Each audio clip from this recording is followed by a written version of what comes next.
How to play the F major scale on the octave mandolin. So start with your F.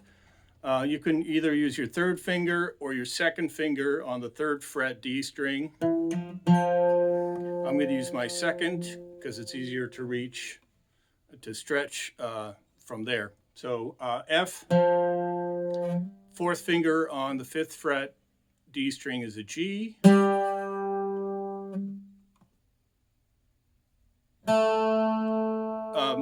Open A, first finger on the first fret A string, third finger on the third fret A string is a C,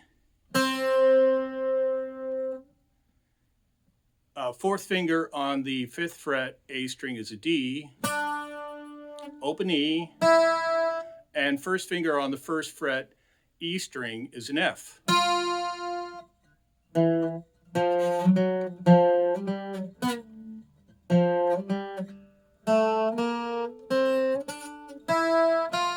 It's a little awkward because of the stretches. If you have any questions, put the links below. Don't forget to subscribe to this YouTube channel and hit the bell icon so you get notified every time I upload a new video. Thanks for watching.